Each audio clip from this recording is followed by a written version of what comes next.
Canal 1 presenta En la Polémica, con el auspicio de Juntos podemos lograrlo. Universidad Regional Autónoma de los Andes, Uniandes, a la altura de tus sueños. Ahorra en Banco Guayaquil, único banco ecuatoriano con calificación AAA. Está por venir.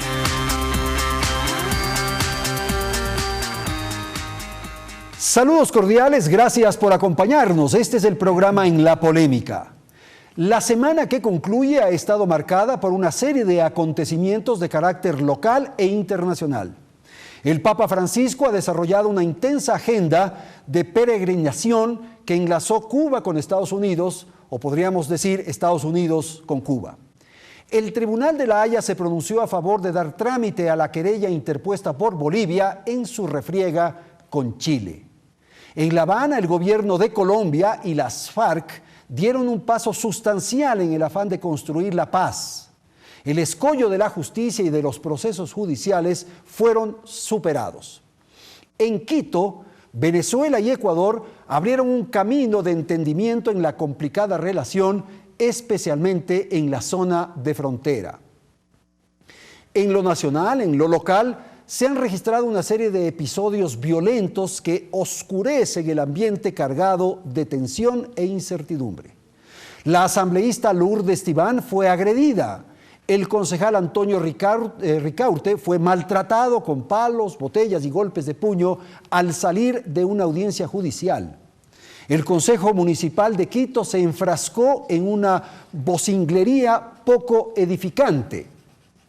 La economía sigue en un declive sin que se den señales de un afán de contener esa caída. Todos los indicadores económicos son a esta hora negativos. Hay un déficit fiscal. Existe un endeudamiento extremo en el sector público. Se expresa una reducción de depósitos en el sistema financiero. Hay una restricción de créditos. Se ha limitado o prácticamente es nula la inversión en el sector privado. El crecimiento del PIB va a ser en el transcurso de este año cero o bajo cero y hay una disminución de exportaciones.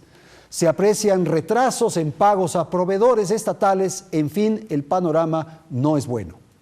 El Cotopaxi y el Niño se encuentran ahora mismo en una expresión que podría provocar sin duda una enorme destrucción. En la atmósfera tenemos una definición de cambios, por ejemplo, en la Constitución prevista para diciembre, que contribuye a enrarecer este panorama. Pues bien, esto es lo que vamos a hablar de alguna manera, pero más dedicado a los temas locales con nuestros invitados aquí en el estudio de Canal 1. Quiero agradecer la presencia de César Montúfar. Él es integrante del movimiento Concertación. Nos visita también Jimena Ponce, ella es asambleísta de Alianza País. Agradezco la presencia de Guillermo Celi, él es dirigente del movimiento Suma. Y está con nosotros Paul Almeida, que es también dirigente del Partido Comunista Ecuatoriano. Gracias entonces a quienes están alrededor de esta mesa, gracias a quienes nos ven a través de la televisión y dejo expresa constancia que lo que se manifieste, que lo que se diga durante este programa es exclusiva responsabilidad de nuestros panelistas. Paul, quisiera empezar con usted, si es tan amable. Yo he hecho una exposición respecto a lo ocurrido esta semana, he destinado algunos párrafos al tema de la política internacional o de lo que ocurre en el ámbito internacional, pero ese no es el motivo de este programa. El asunto de este programa es conocer su apreciación del Ecuador del momento. Adelante, le escuchamos. Hola Andrés. Bueno, el Ecuador del momento no se desprende de una situación internacional que necesariamente está afectando la economía de nuestro país. La crisis generalizada del capitalismo, que no se refleja solo en temas económicos, sino también en estos elementos políticos, como los cuales, digamos, Estados Unidos tiene que ceder sus tensiones o las presiones que ha venido ejerciendo, por decir en el caso cubano. El día de ayer llegaron los 5 héroes cubanos al Ecuador, que fueron liberados por una decisión de Obama. Estas señales políticas son interesantes, son importantes, pero también es la necesidad del capitalismo de repensarse, porque saben que mantener la lógica de carácter neoliberal es absolutamente inviable en un mundo que además tiene desigualdades sociales muy extremas, demasiado graves. En el Ecuador y en América Latina, gracias a los procesos progresistas y revolucionarios, entre ellos la Revolución Ciudadana, estas desigualdades han podido aminorarse o de alguna forma reducir sus impactos en el acceso a la salud, a la educación, etc. Esto no significa que todos estos avances no puedan estar amenazados por la crisis que se vive. Y hay datos que son alarmantes en el tema del costo del petróleo.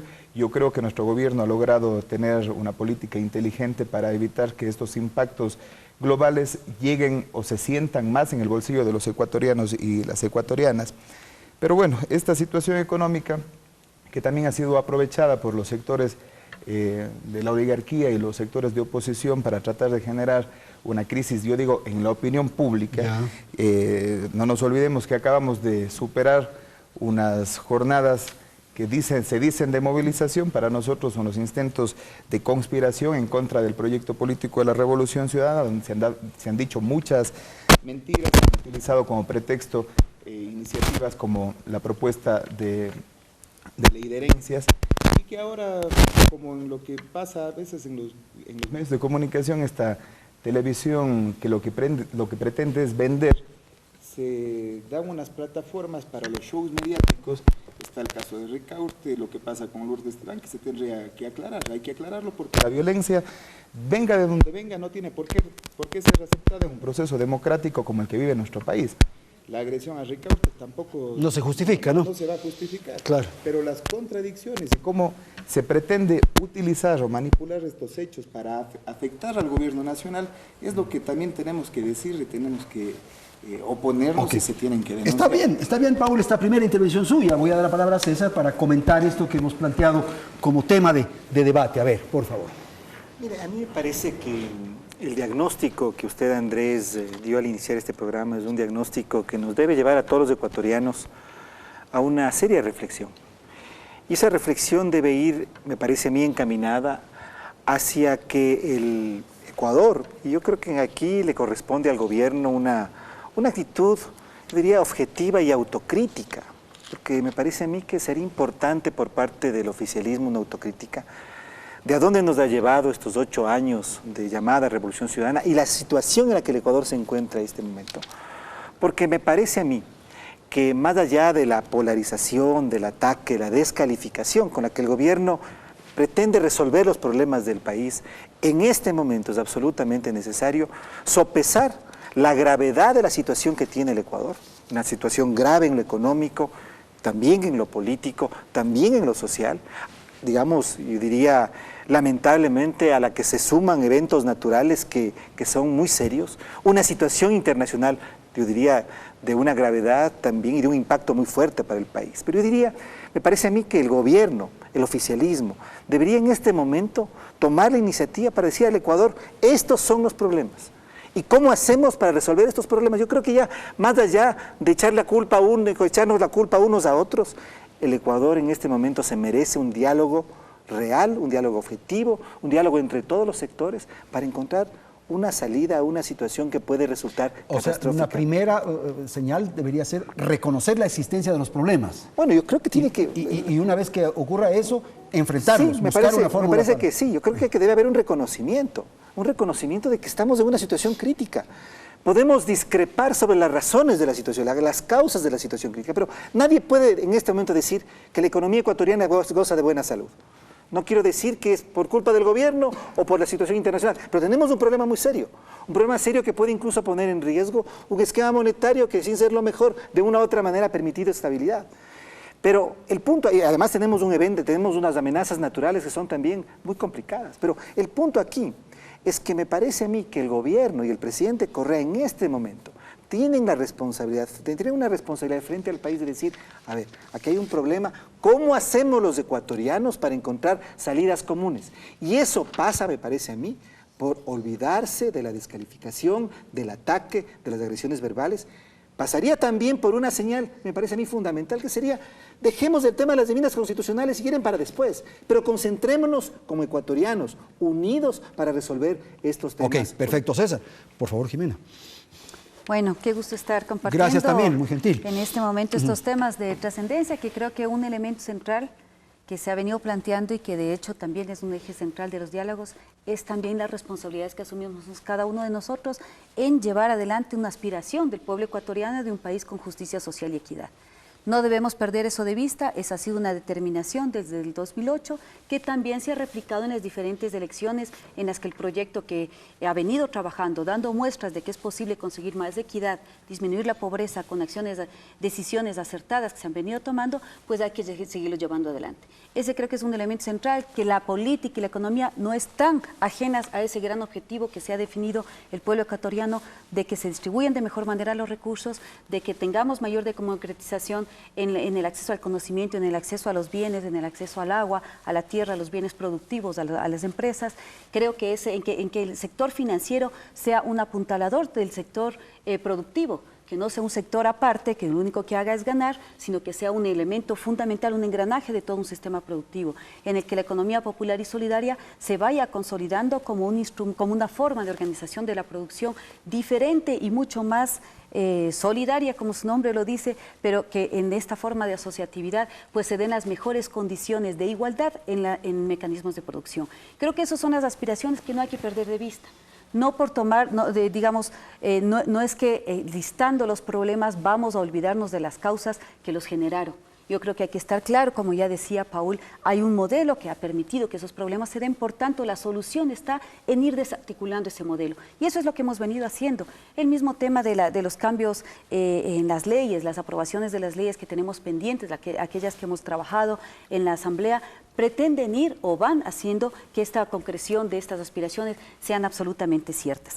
Creo que también hay que analizar el contexto nacional dentro del contexto internacional. Claro. No podemos coger y trazar el perímetro del Ecuador y decir que la crisis es del Ecuador. Es una crisis que responde a condiciones internacionales y esto por supuesto que no es para nada lavada de manos. Por el contrario, es asumir que siendo un país pequeño, siendo un país que depende de la exportación, que hemos estado atados a ser productores de productos primarios, pues en esta ruptura y en esta transición tenemos que ver cómo en este momento, con las condiciones que tenemos, con el arrastre que nos ha dejado un modelo económico anterior, podemos seguir adelante. Perfecto. Con decisiones que sí quisiera acotar, Andrés, sí, que sí se han venido tomando. Aquí no es que estamos cruzados de brazos, de hecho, insisto, la posibilidad, el tener datos con los cuales decir se reduce pobreza y desigualdad no son menores, no son dos datos, son los datos, son los grandes datos. En este momento, el Papa Francisco está en las Naciones Unidas explicando, y yo me he anotado una frase del Papa en la que dice, los titulares de ahora dicen, contra la globalización de la indiferencia. Es decir, aquí no podemos quedarnos quietos en un país, en una comunidad, en una sociedad, cuando vemos que hay niños que todavía no pueden acceder a la escuela, cuando todavía vemos injusticias. Caminar hacia allá, tomando las decisiones acertadas, como quizás en el siguiente segmento lo podemos ir señalando, pues es lo que estamos haciendo. Ok, Guillermo, el turno es para usted. Muchas gracias, Andrés, por su invitación. Un saludo a los miembros del panel, mi abrazo para los ecuatorianos. El Ecuador está viviendo hoy día una crisis política y una crisis económica, que hay que aceptarla como tal. Y nosotros desde Suma hemos hecho un planteamiento muy claro, tanto a la crisis política como a la crisis económica. Hoy día vemos una confrontación permanente, tanto del lado del oficialismo, que no quiere absolutamente desde ningún punto de vista escuchar al resto de los sectores sociales, organizados. Ellos establecen subjetivamente quiénes sí son, con quién se puede conversar, es decir, es una conversación, un diálogo de sordo y entre amigos. Y lo importante en este momento es hacerle un planteamiento serio a los ecuatorianos y al gobierno. Vamos a una consulta popular. Estas mal llamadas enmiendas constitucionales, que realmente son reformas constitucionales, que pretenden pasarse de lado la voluntad soberana del pueblo ecuatoriano en las urnas. Y lo voy a decir con conocimiento de causa. Si en el 2012, elección o proceso eleccionario para el 2013, el régimen, el actual presidente hubiera planteado al Ecuador la posibilidad siquiera de reformar la Constitución, pues bueno, tendrían el derecho ahorita, en este momento, de hacer ese planteamiento. Pero revise todos los datos de prensa, las entrevistas, etcétera, y el plan de gobierno del oficialismo en el 2012 para la elección del 2013. Jamás plantearon la posibilidad de un cambio a la Constitución. Hablaban siempre de una Constitución para 300 años, una Constitución casi perfecta. Pero luego, del 23 de febrero del año pasado, 2014, empieza a cambiar todo. Y empiezan a hablar ya de la reelección indefinida, empiezan a hablar de las enmiendas constitucionales, ¿Y por qué nosotros estamos en contra de la reelección indefinida? Perdón, Guillermo, lo que usted plantea es que un poco para desactivar este nivel de tensión, en fin, y bajar igualmente las dificultades que se expresan de alguna manera en la economía y todos los problemas que estamos enfrentando, el tema de las enmiendas debería ser resuelto con una consulta popular. Pero por supuesto, dentro de la crisis para política que está tensión, viviendo el país. Y es lo que quieren los ecuatorianos. Recorremos el país permanentemente, eso es el clamor ciudadano, vean las encuestas. Y en ese sentido, esa consulta popular tiene que tener 3 elementos fundamentales o 3 preguntas. Primero, reelección indefinida y que el pueblo del Ecuador defina si está de acuerdo o no. Nosotros en suma estamos en desacuerdo. Y esto no va direccionado a ninguna persona en particular. Esto va desde un vocal de junta parroquial, concejal, alcalde, prefecto, asambleístas, presidente y vicepresidente de la República. Una segunda pregunta, fortalecimiento de la dolarización, que es importante que también sigamos fortaleciendo la dolarización, hoy que se habla del dinero electrónico, etcétera. Y un tercer elemento, que es que se permita lo que hoy día manda la Constitución, que son consultas populares de iniciativa ciudadana sobre cualquier tema y en todo el Ecuador, no como lo que pretenden los asambleístas del oficialismo, de pretender que las consultas populares de iniciativa ciudadana sean solo locales y sobre temas de jurisdicciones territoriales concretas. Okay. En el simplemente para concluir la idea, Andrés, en el tema de la crisis económica que vive el Ecuador, que es real, hemos hecho un planteamiento serio, austeridad fiscal y maximización de la inversión. Eso es lo que requiere el Ecuador. Hoy día, ¿qué vemos?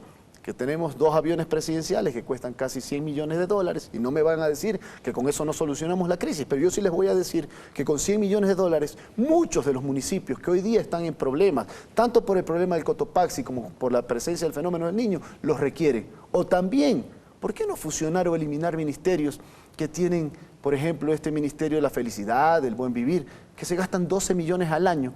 Y muchos municipios o prefecturas del Ecuador requieren de esos 12 millones de dólares al año para ayudar a los más necesitados. Jimena.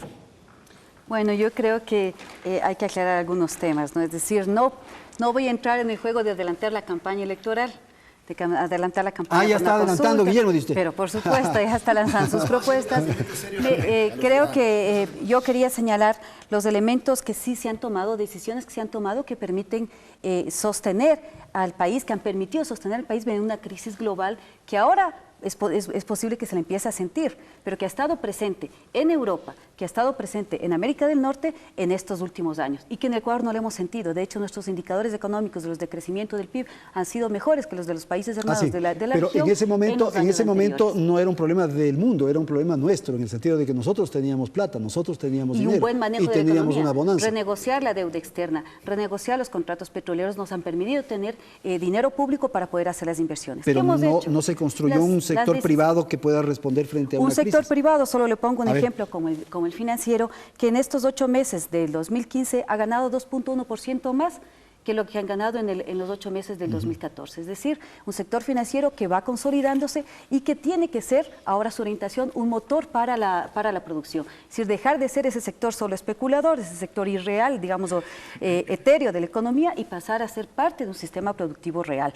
Esas son las condiciones que tomamos, las decisiones, cuando aprobamos el Código Monetario y Financiero, hace un año aproximadamente, creo que fue en septiembre del año anterior. Entonces, esas son decisiones reales. La consulta, la no consulta, digamos, son adelantos de una político electoral, ya está. Que también hay que manejarlo porque son transformaciones que nos permiten avanzar, pero que creo frente al tema del panel, yo quisiera señalar que las decisiones que se han tomado en cuanto a la inversión en proyectos de infraestructura y producción, no nos hagamos los locos, no nos perdamos que hay decenas de miles de millones de dólares 7.000 invertidos, 7.000 más, 7.000 más lo que puede significar con unos ingresos de 250.000 millones para, digamos, garantizar energía.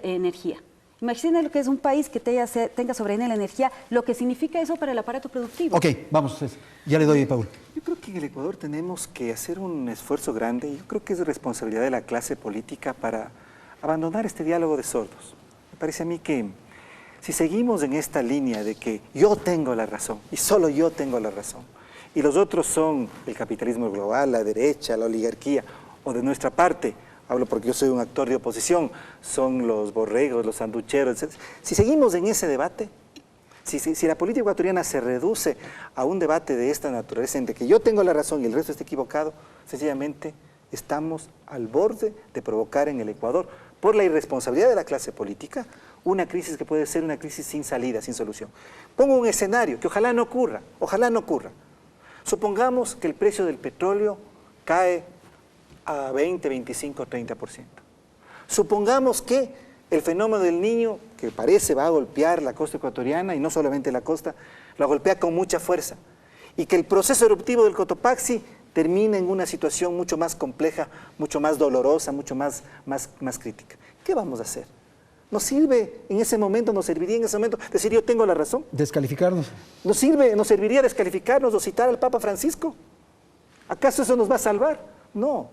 Lo que yo digo en este momento, y creo que lo que la mayoría de ecuatorianos decimos, Jimena, Paul, Guillermo, es que debe haber un diálogo genuino, que aquí se trata de reconocer un problema. Y ese problema es que la situación del Ecuador puede derivar en una crisis sistémica. Es decir, una crisis no solo económica, sino política, sino social. ¿Que se ha reducido la pobreza? Sí, qué bueno. Que los niveles de inequidad, el Gini ha mejorado, qué bueno. Pero todo eso puede irse al traste si es que ocurre un escenario que es posible que ocurra y que en el Ecuador es muy serio. Entonces, lo que creemos nosotros que en este momento tiene que darse es un reconocimiento del problema y decir, a ver, sentémonos a dialogar, porque yo, que puede ser el mejor presidente de la historia del país, no tengo todas las soluciones. Y estas personas acusadas, descalificadas, o sea, así no llegamos a ningún lugar. Entonces, yo creo que aquí en realidad estamos ante una gran oportunidad también de que el Ecuador pueda encontrar un camino de salida. Y me parece que ahí está el problema. Si persistimos en nuestro mismo discurso, yo podría decir, ¿saben qué? La crisis que tenemos es por el despilfarro del gobierno. ¿Pero de qué sirve eso en este momento? Puedo seguir diciendo, mira las cifras que has dado, Jimena, son estas. Contradecirnos nos lleva a lo que el Ecuador ha vivido en esta última semana, en la que una asambleísta es golpeada, en que una sesión de consejo que no hemos visto termina en una situación, yo diría, lamentable. Ese no es el Ecuador que en este momento tiene que encontrar una salida, un momento de crisis sistémica que podría sobrevenir. Paul, por favor. A ver, el tema económico siempre se tiende a decir que no hay inversión privada y tal. Richard Martínez, que es presidente de la Federación Nacional de Cámaras, decía que el 76% de las plazas se generan desde el lado privado. Eso significa que hay crecimiento, que hay inversión, que se está avanzando. No se puede decir que el modelo que se ha impulsado en el Ecuador es un modelo que ha desplazado la inversión, todo lo contrario. Ha logrado fomentar la inversión y la producción en varios niveles. De esa manera se ha garantizado un cierto nivel de soberanía económica. Si no se hubiesen hecho las inversiones que ya Jimena mencionaba, el Ecuador no hubiese logrado responder a la crisis como lo está haciendo. Y yo sí creo que efectivamente hay que reconocer cuáles son los problemas para poder avanzar.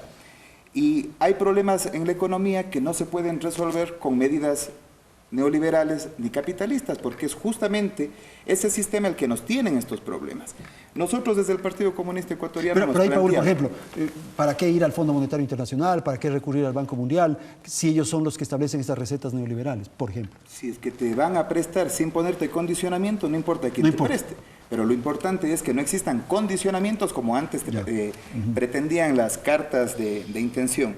El tema económico en el Ecuador tiene que profundizarse con efectivamente fortalecer una economía popular y solidaria que garantice niveles de producción local, que le dé un nuevo valor, si quieres, a todo el tema de la producción desde lo artesanal, las lógicas de consumo, ir cambiando la mentalidad de los ecuatorianos en qué producto es mejor, cuál es, puede servir mejor para satisfacer tales o cuales necesidades, etc.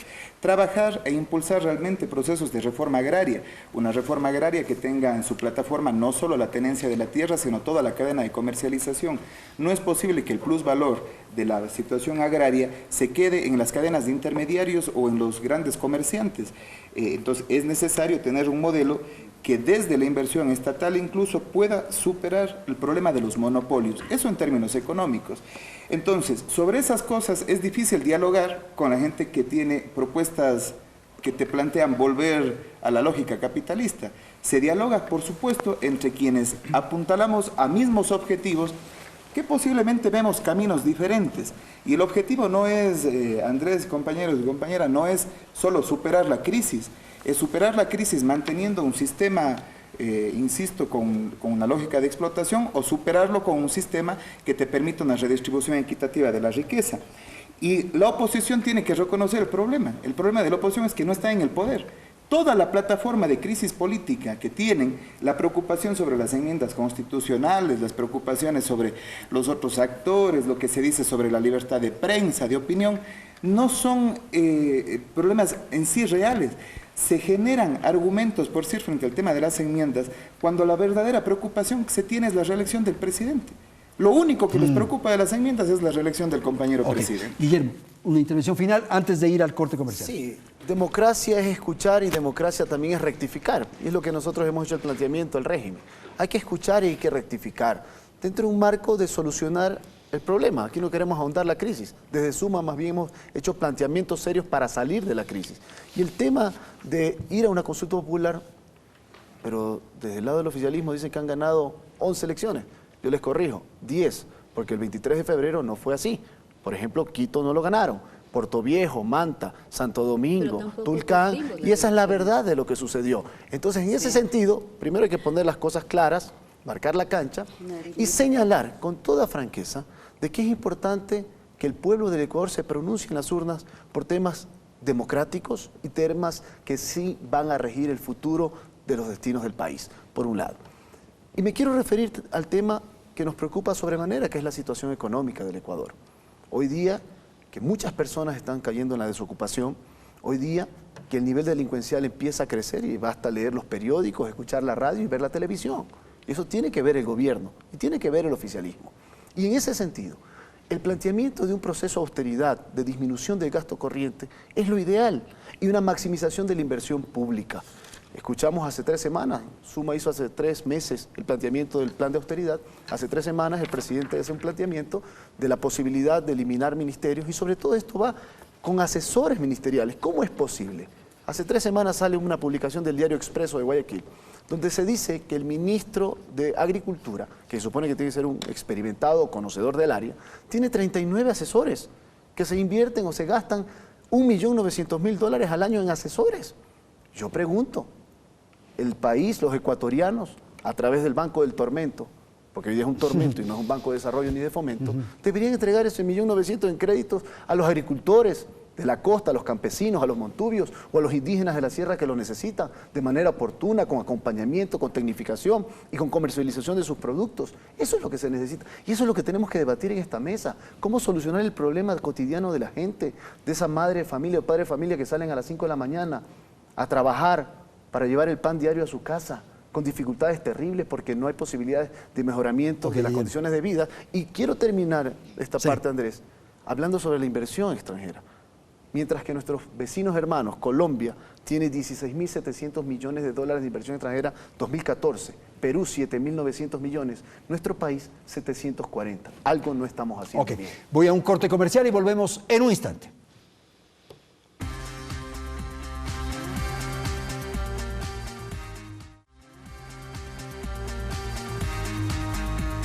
Bien, vamos a la segunda parte del programa. Voy a dar la palabra a Jimena para que exprese algo de lo que se dijo en el segmento anterior, incorporando un par de elementos. Esto es la iniciativa que lleva adelante el gobierno de ahora sí estimular, promover, impulsar un sector privado que pueda enfrentar. Y esta propuesta, por ejemplo, de una alianza público-privada. ¿Cómo leerle, cómo interpretarle, Jimena, por favor? Bueno, sin perjuicio, naturalmente, que comente lo de sus compañeros. Claro, sí, estábamos bromeando un poco que suma no suma, sino que está restando y nos da restando los resultados de las elecciones del 23 de febrero. No perdimos, no era una elección de sí o no, eran elecciones de casi 1.000 autoridades, más de 1.000 autoridades, 5.000, casi 6.000 autoridades, contando todas las juntas parroquiales, los 5 vocales de las juntas parroquiales. Algo ganó país. Lo que sí perdió, quienes sí perdimos fue Quito. Quito perdimos con una decisión equivocada sobre la cual ahora estamos pagando las consecuencias. Un alcalde de Suma que no puede conducir ni las sesiones de consejo y le resulta muy difícil sin esa conducción del nivel político, de la máxima autoridad del municipio, llevar adelante los planes que prometió para la ciudad. Ahí sí creo que hemos perdido y en eso quizás... digamos, pero no sé esto si está bonito porque hay que dar el chance a Guillermo para hemos perdido. El tráfico, sí, vamos a ver. Víctima del tráfico. Pero rapidito lo de Quito, sí, simplemente. Primero que qué bueno que reconozcan que Suma ganó Quito. Suma, aparte de sumar, multiplicamos. No, pero qué bueno que ustedes lo reconozcan porque hasta ahora no lo reconocen muchos de sus partidarios. Y adicionalmente a ello, el alcalde de Quito A los 2 meses de haberse posesionado, allá en el mes de julio del año pasado, cumplió con su palabra, reducir las exageradas multas que el correísmo, a través del exalcalde Barrera, había impuesto en Quito. Reducir hasta el 31 de diciembre del año pasado el impuesto predial urbano para las clases más populares. Nosotros sí cuidamos el bolsillo de los ecuatorianos. Y adicionalmente a ello, el alcalde de Quito, cuando le tiran la papa caliente de hacerse cargo a 2 meses de haber asumido el tránsito y la movilidad, el tema de la política y el manejo del tránsito en Quito, mantuvo en 25 centavos la tarifa de transporte público en esta ciudad, cuidando el bolsillo de ustedes, de los ecuatorianos. Eso es lo que ha hecho Suma. Y solucionar un problema gravísimo heredado por una administración del correísmo que no había dado la real dimensión del costo del metro de Quito, que es una de las obras trascendentales para los ecuatorianos y para la capital de la República. Y asumir con valentía, transparencia y responsabilidad la brecha para poder dar lugar al metro. Lo que han señalado son soluciones de supuestamente a la movilidad, y los quiteños y quiteñas que vivimos aquí sabemos cómo está la movilidad. 15 meses en el gobierno, por favor. Y un año de esos 15 meses, 12 meses se demoró en tomar una decisión sobre el metro. Esa es la velocidad de la gestión que tiene Suma en ese nuestra es ciudad. otro tema para otro. Y ya lo vamos a tratar en otro momento. Un momento. Pero bueno, yo quiero retomar aquí lo que creo que un elemento central que decía al inicio, y es el tema del diálogo. Las palabras que señala César Montúfar creo que serían lo mismo que se dijo en junio. Y me parece interesante que se diga que no existe un diálogo de sordos, pero tampoco existe un análisis de ciegos, pues. Que tampoco existe un análisis de ciegos. Aquí se ha producido una movilización de más de 150.000 personas alrededor de los temas que no son menores, insisto, que son la justicia social y la equidad. Se elevaron a consulta de la ciudadanía, de ciertos sectores sociales, organizados, no organizados, de ciudadanía individual, estos 2 temas para ver de qué manera contribuimos. Lo que aquí hemos dicho, analizar el problema es la justicia social, es cómo conseguir la justicia social y la equidad. No es que no hemos descrito el problema, está descrito el problema.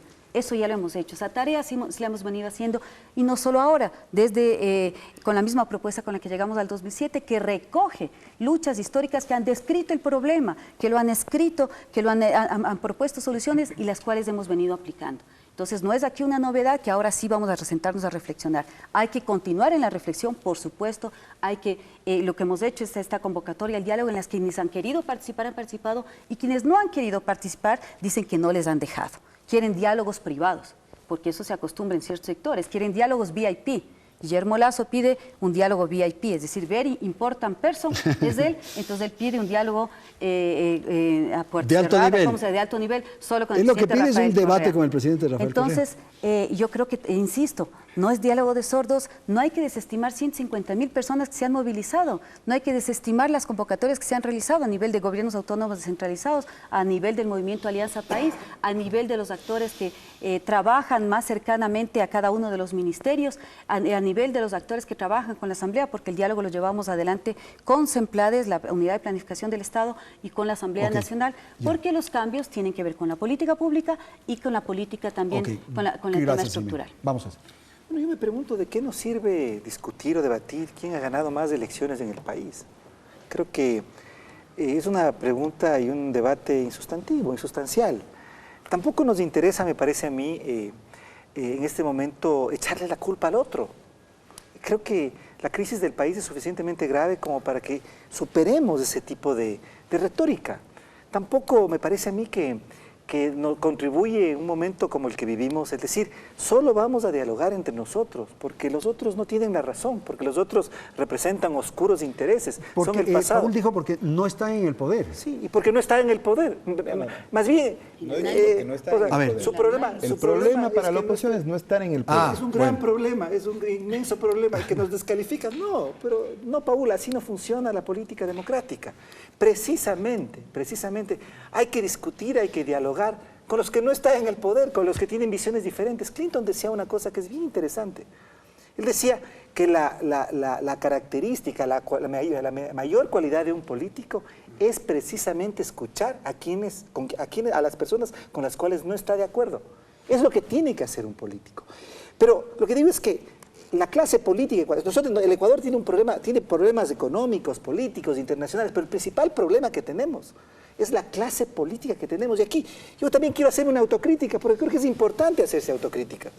La oposición también ha adolecido de elementos para contribuir al debate. Y creo que también tenemos que decirlo, Eso nos hace también corresponsables de lo que sucede. Pero me parece a mí que el punto fundamental acaba de topar Jimena. A ver, el diálogo. Porque nosotros pensamos, hay muchas soluciones a los problemas que tiene el Ecuador, pero el problema no es que digamos yo tengo la razón porque mi solución es la mejor, sino cómo nos sentamos para que en el país se articulen posiciones y podamos llegar a una salida concertada. Jimena dice, el principal problema del Ecuador es la injusticia social. Yo diría, sí, uno de los grandes problemas que tiene el Ecuador es la injusticia social, pero hay otros problemas. Abordemos todos los problemas. Y el presidente Correa, que ha ganado tantas elecciones, que es un superlíder, etcétera, etcétera, debería tener en este momento la claridad de decir, en la situación en la que estamos, se requiere de un liderazgo diferente. Que en épocas de crisis, de escasez, con un contexto internacional tan diferente, no puedo gobernar como gobernaba cuando tenía el petróleo a $100. Que en este momento, cuando el país está dividido, porque sí, el correísmo tiene un amplio apoyo que llegará quizá al 50% del país, pero hay otra mitad de ecuatorianos que pensamos diferente. Y que por lo tanto el presidente de la República tiene que tener la visión para decir, ese 50%, esos 6, 7 millones de ecuatorianos que piensan diferente que yo, tienen algo que decir, muchas cosas importantes que decir. Entonces el problema no es que no estemos en el poder, el problema es que no tenemos un liderazgo político que tenga la capacidad de pensar cómo articular el país. Ok, por favor, Paul. A ver, empecemos con una propuesta que se hace aquí, que es la disminución del gasto corriente. Es lo que vienen repitiendo los sectores de oposición. Yo quiero saber en dónde quieren reducir, en salud, en educación superior, quieren contratar menos maestros, quieren reducir las becas. Ese es el gasto corriente. No, pero hay una cantidad de cosas. Los temas de inversión en los cuales el Ecuador viene teniendo asunto, como decía, de soberanía energética, el hecho de garantizar el asunto de las vías, etcétera, son gastos absolutamente necesarios. Se tiene que ser austero sin que los beneficios y los servicios que está recibiendo nuestro pueblo se disminuyan. Aquí se habla, por decir, de que son 39 asesores del ministro. No hay que distorsionar la verdad. Son 39 asesores de los ministerios, porque me parece que tiene 6 subsecretarías, por favor. Bueno, el Diario Expreso está mintiendo entonces, porque justamente son las cosas que se tienen que aclarar. Son 39 ministros entre todos los subsecretarios y tal, que es uno de los ministerios más grandes y que maneja una de las políticas públicas más importantes para nuestro país. Entonces no hay que sacar las cosas de contexto, por favor, Guillermo. Y lo otro, que se habla aquí de cosas como no se sube los pasajes a los ciudadanos, pero sí se dan subsidios a aquellos que no mejoran para nada el servicio de transporte masivo en Quito. Yo ando en bus, no sé si usted o si ustedes, sí, pero yo que ando en bus sé qué es lo que pasa en el servicio público en Quito, entonces no podemos decir solo de discurso, solo de la cifra. El diálogo viene aportando varios elementos. Se hizo una modificación a lo que era el decreto 16, una propuesta que se construyó desde el Frente Unidos, donde todos los aspectos que planteamos han sido modificados. El diálogo viene aportando con las distintas instituciones del Estado. Lo de las drogas es elemento del diálogo, Paul, ¿verdad? Eso le preguntamos a Jimena, que es la Asamblea. No, lo que le quiero decir es que parecería que eso surgió mucho en los diálogos. Solo una pregunta chiquita, ¿por qué no invitaron a la oposición al diálogo? Pero si la convocatoria es abierta, entra a la página web, pues, por favor. Nosotros, mira, hemos dicho, ¿cuándo aportamos? Porque tenemos mucho que aportar. Entren como todos los ciudadanos a la página web, porque ustedes aquí no tienen corona, no por ser oposición, es que ustedes van a tener el derecho de hablar más que otros. En la Asamblea, que está en la representación de los partidos políticos, hemos llevado adelante el diálogo en cada una de las comisiones donde hay representantes de la oposición. Que no hayan querido ir, que no hayan aceptado el diálogo, no significa que el diálogo es de sordos, es que ellos lo asistieron. Y ahí tendrán que responder a su gente, a la militancia que creen ustedes, a aquellos que les hacen ganar las elecciones, ¿por qué no aportaron al diálogo? Esa es la responsabilidad que tiene la oposición. El diálogo, solo una cosa pequeñita, Paul, perdóname. El diálogo tiene que ser un diálogo de posiciones, por lo tanto se tiene que invitar para que exista una buena posibilidad. Pero es cuestión de, a ver, aquí está vengan nomás, no se trata de eso. Por lo tanto, aquí no hay, o sea, lo que tiene que generarse verdaderamente un diálogo de posiciones con distintos elementos. ¿De qué color quieren la invitación? Porque hasta ese detalle quieren ustedes. La invitación de ningún color, del color de la bandera ecuatoriana. Nosotros, como Partido Comunista Ecuatoriano, tenemos también posturas críticas al gobierno. Tenemos posturas en las cuales tenemos diferencias. Creemos que hay que consolidar poder popular, creemos que hay que profundizar más en una economía que apunte a construir las bases del socialismo. Le hemos dicho al presidente, lo decimos públicamente, tampoco nos ha llegado una invitación con nombre y apellido. Nos hemos sumado a los diálogos. Es más, como partido también hemos convocado al diálogo, porque para nosotros la democracia, la nueva democracia, no se hace negociando con las minorías o con los grupos de poder como se hacía antes. La democracia se hace porque en base a la participación ciudadana, cada uno de los miembros de esta sociedad puedan, con lógicas de iniciativa, ir proponiendo soluciones. Pero tenemos que entender que las soluciones no pasan en este momento por cambiar simplemente el modelo económico, político y social con el cual viene trabajando la Revolución Ciudadana, porque ese modelo es el que aprobó mayoritariamente nuestro pueblo. Y ¿Pero lo que hay la tenemos posibilidad, que dialogar, Paul, que haya fracasado ese modelo? No, para nada. No ha fracasado el modelo. ¿Cómo va a fracasar un modelo que te da seguridad social, un modelo que te da salud, que te da educación? Acá se preocupan que si la inversión privada en Perú o en Colombia, y si el iPad ahí cuesta $300 y aquí cuesta 1.000, cuando la universidad aquí no cuesta nada, cuando la salud no cuesta nada, cuando las enfermedades catastróficas son atendidas. O sea, por favor. Sí, y más allá del diálogo, Andrés, si usted me permite, lo importante es implementar acciones concretas para salir de la crisis, por Dios. Nosotros hace 3 meses hicimos un planteamiento a los ecuatorianos y al gobierno nacional. Crisis política, vamos a la consulta popular. O digan de una vez por qué no quieren, a qué tienen miedo, por qué no quieren consultarle al pueblo ecuatoriano para de esta manera, que es el pueblo del Ecuador, que hace 6 años votó por la Constitución de Montecristi a favor, y ahora, 6 años después, esa Constitución de 300 años la van a reformar en no temas menores, en temas muy importantes que cambian la estructura del Estado. Y en el tema económico, el propio ministro de Agricultura ha aceptado la asignatura pendiente que es el trabajo y el apoyo al agro ecuatoriano. Él mismo lo ha dicho públicamente, creo que hasta en este mismo... Estamos avanzando en la construcción de Bandes, del Banco del Ecuador, para trabajar el tema agrario. Después de 8 años, ojalá que lo hagan muy rápidamente para darle realmente un aliciente, producto de que han pasado 8 años y el sector agrícola está abandonado en crédito, en vías para el desarrollo rural, que no hay vías para el desarrollo rural. Podrán haber mejoramiento en vías principales, pero los sectores rurales no han sido atendidos de la manera como tienen que ser. Proyectos importantes, como escuchaba aquí, la refinería del Pacífico en mi provincia de Manabí, hasta el día de hoy nos dan una respuesta de dónde la van a financiar. Ahí hay un gran terraplén que costó, de lo que dicen, $1.200 millones, pero no sabemos cómo se va a financiar la ejecución de la obra. Esos son los temas que tenemos que debatir, porque esa es la respuesta que hay que darle al pueblo del Ecuador. Y nosotros hemos hecho un planteamiento muy serio al respecto. El alcalde Rodas hace 3 meses firmó un decreto de austeridad municipal, como tiene que ser. Y adicionalmente a ello, si esta semana han ocurrido eventos que son lamentables en el Consejo Municipal, el alcalde de Quito se ha dedicado a trabajar. Hace 2 días acaba de iniciar el servicio de containerización para Quito, que va a ayudar a 1 millón de quiteños ecuatorianos y quiteños que van a poder tener un servicio de mejor recolección de basura en favor de la ciudadanía. Eso es lo que quiere el pueblo del Ecuador, otro tema. Preocuparse de ellos y no andar en el tema de los politiqueros. Y lo que señala usted, y es una demostración de que lo que ha hecho en estos 15 meses es parar cosas que estaban sucediendo.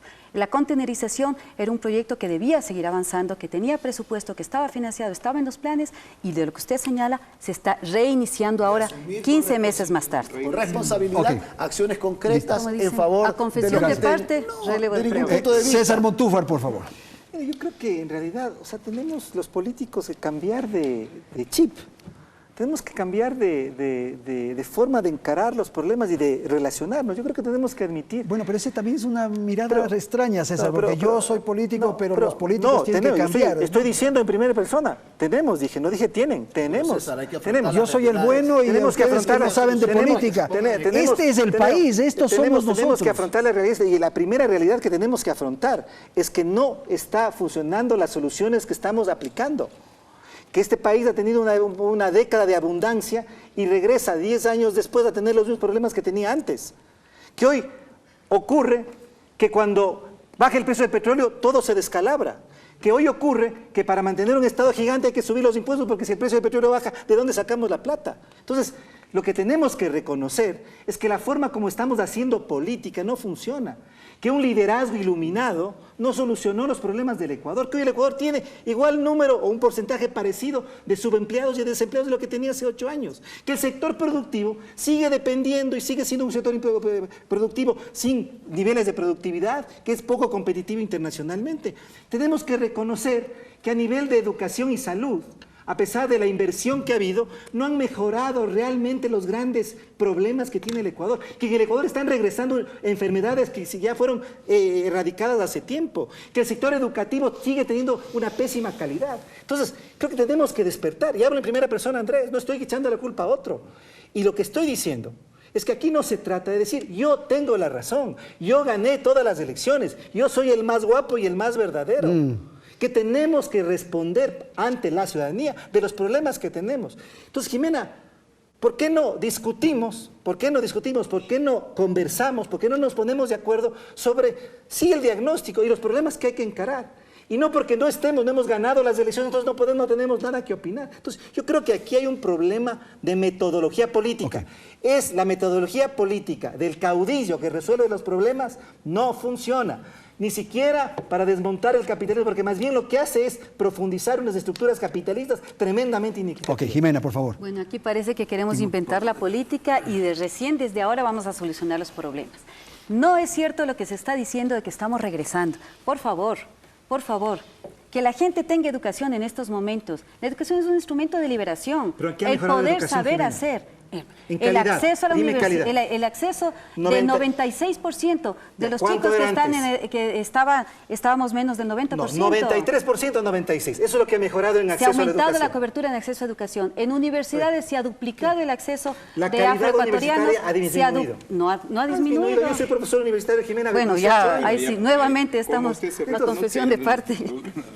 Estamos mejorando todo el sistema educativo. Bueno, pero es que si frente a los datos, frente a la estadística, ponemos todas las estadísticas que nos da el incremento de 140.000 universitarios en este periodo de los 8 años que estamos en el los universitarios que han quedado en el aire, cuyas aspiraciones y vocaciones no han podido ser satisfechas, que han sido desplazados por las universidades que fueron cerradas. Son menos, no, de las universidades que fueron cerradas, de esos 40.000 estudiantes, todos estuvieron en el plan de contingencia y en un año con una importante inversión de recursos, que es lo que a veces quieren retirar, esa es la inversión pública y que es el gasto corriente que quieren retirar, con una importante inversión pública, todos los 40.000 estudiantes siguieron sus carreras. Entonces, lo que quiero aquí señalar es que como que queremos inventar que desde la política o desde la metodología, desde el comportamiento de los políticos vamos a solucionar los problemas. El principal problema del Ecuador no es la clase política.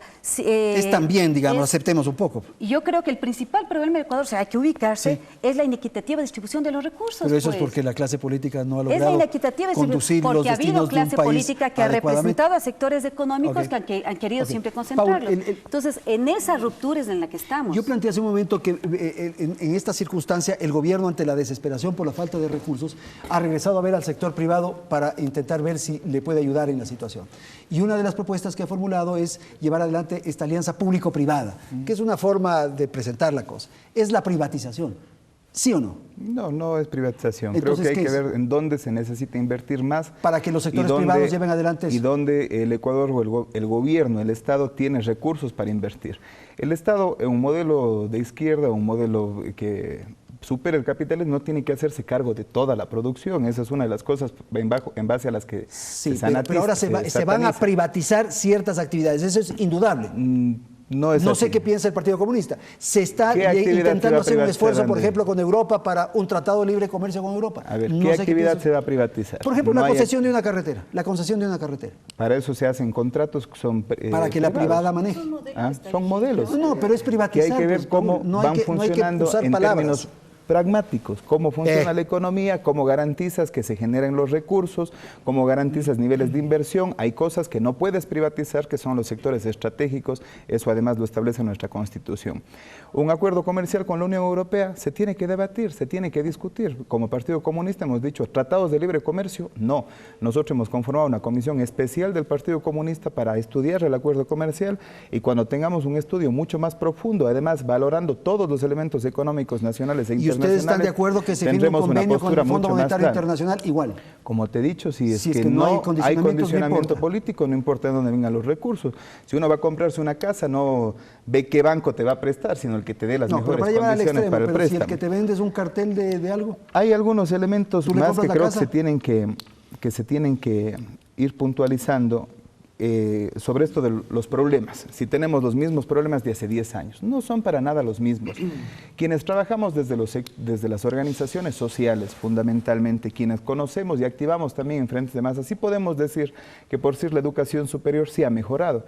Que hay que rescatar cosas, que se puede profundizar mucho más, sí, pero no podemos olvidarnos que hay un plan Prometeo para que vengan docentes expertos de otros países que han estado impulsando aquí los procesos de investigación, que han mejorado las condiciones en términos de infraestructura, o sea que hay avances, no se pueden negar.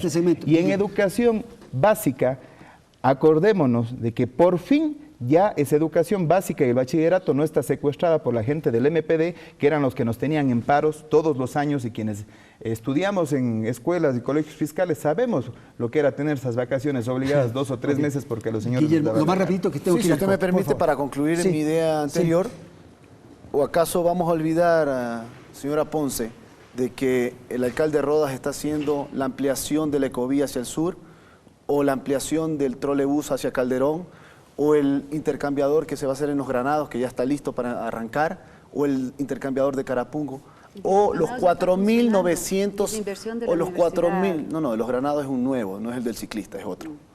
Y adicionalmente a ello, los 4.956 jóvenes de 18 a 29 años que gracias a un programa de Suma, y que lo ha asumido con mucha responsabilidad el alcalde Rodas, el empleo joven hoy día tiene 4.956 jóvenes de 18 a 29 años, nuevos empleos. Esas son acciones concretas que hay que señalarle al país. Y permítame, Andrés, es que usted, para tener el mismo tiempo que todos. Pero usted destina su tiempo para el tema de la y alcaldía, adicional, no, porque tenía que concretarlo en relación a la alusión que había hecho la señora Ponce.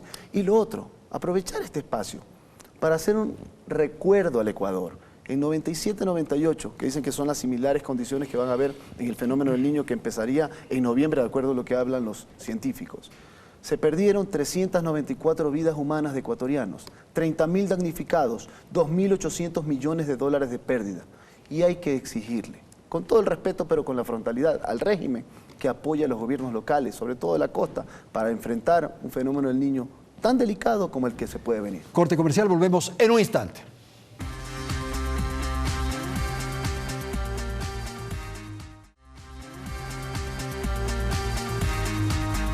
Bien, vamos al segmento final del programa. Quisiera pedir a nuestros panelistas una apreciación final, algo que se les haya quedado, y quizás terminar con un mensaje propositivo, con algo que pueda servir de aliento en estas circunstancias. Por favor, Guillermo.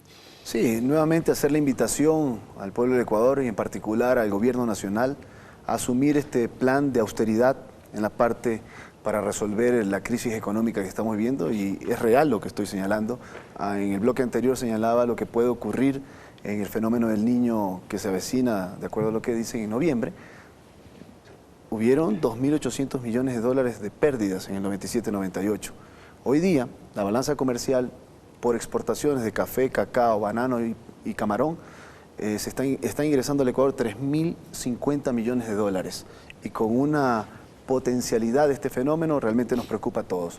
Vamos a un gran plan de austeridad, eliminemos la sabatina, que el presidente se comunique con los ecuatorianos a través de los espacios que tiene y que permanentemente se interrumpen a los programas de televisión independientes y también obviamente a los públicos. Eso es importante, son demostraciones claras de que se quiere cambiar, y eso es más allá del diálogo, tomar acciones específicas.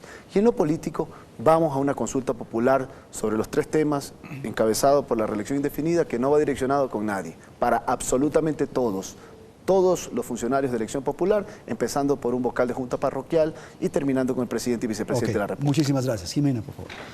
Bueno, yo creo que en este análisis quizás nos señalamos mucho el modelo económico que tenemos, el modelo monetario, que es la dolarización, lo cual sí nos pone una esclava en el brazo para poder ejecutarlo. Y Creo que hay que dar un mensaje absolutamente claro de que en este modelo nos vamos a mantener. La dolarización hay que mantenerla y para eso hay una serie de medidas económicas que se han venido tomando. Las de las salvaguardas, las de lograr que los dólares se queden aquí y que más dólares ingresen a la economía y evitar que los dólares salgan.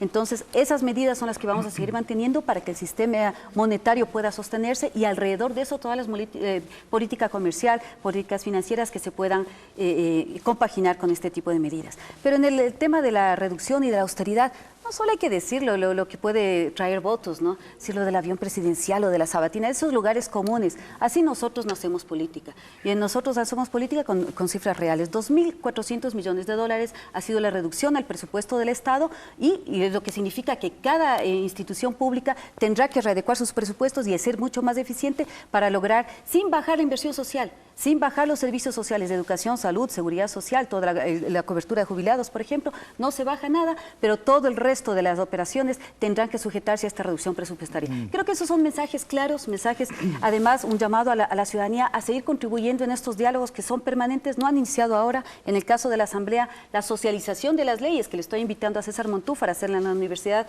en donde él es docente, por ejemplo, del Código Ingenios, en donde también hay muchos aportes para poder transformar el país. Esos son elementos de diálogo en donde vamos tomando decisiones en conjunto y no tenemos invitación especial para cada uno de ellos. Está abierto para todos. Por favor. Aceptada la invitación, les invitamos a discutir el Código Ingenios, así que aceptado el diálogo, la invitación y el debate. El gran problema del Ecuador, no digo el único, el gran problema del Ecuador, insisto, es la baja calidad de liderazgo político. Y creo que el presidente Rafael Correa es exactamente el mejor ejemplo de aquello. La mayor bonanza económica del país, liderazgo caudillista, autoritario, el Ecuador no cambió. Han habido avances, sí, más carreteras, más cemento, más infraestructura, más inversión, pero el Ecuador sigue siendo el mismo con los mismos problemas. El gran problema en este momento del Ecuador, además del tema del liderazgo político, es que tenemos un Estado que ya no trabaja para los ciudadanos, sino que los ciudadanos trabajamos para el Estado. Y ese modelo tiene que ser transformado. Y ese modelo tiene que ser transformado con una metodología política diferente, en donde tenemos que sentarnos a dialogar, a concertar, a consensuar. Nosotros hacemos un llamado desde la concertación a parar este clima de violencia política y verbal. Y realmente sentarnos con una postura autocrítica a discutir sobre los problemas del país, para que de esa manera podamos responder a lo que los ecuatorianos necesitan. Paul, ayúdame con el tiempo, por favor. Lo primero que tenemos que hacer es reconocer que en este país hay democracia. Hay democracia, no hay tal crisis política, hay voces políticas que se quejan mucho, que tienen plataformas distintas, pero no hay crisis política porque el modelo funciona, porque tenemos un Estado que está prestando los servicios, que está atendiendo a la ciudadanía. Hay intentos desestabilizadores, hay intentos de golpe blando que se expresan en distintas formas y en unas alianzas, yo he dicho, antinatura entre la extrema derecha y quienes se dicen de la extrema izquierda. Entender que la crisis no es ecuatoriana. La crisis es mundial. Por más que nosotros hagamos lo que hagamos, no vamos a poder subir el precio del barril de petróleo. Son condiciones exógenas que no están en nuestras manos modificarlas y lo que viene haciendo el gobierno nacional es tratar de bajar los impactos que se han dado.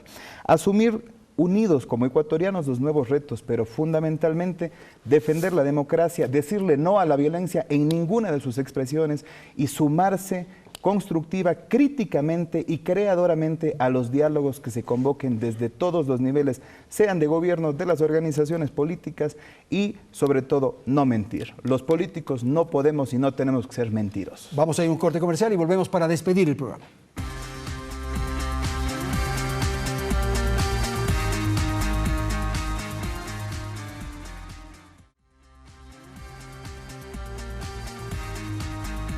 Bien, muchísimas gracias por haber estado con nosotros. Gracias a Jimena Ponce, César Montúfar, Paul Almeida y Guillermo Celi. Felicidades. Hasta la próxima semana.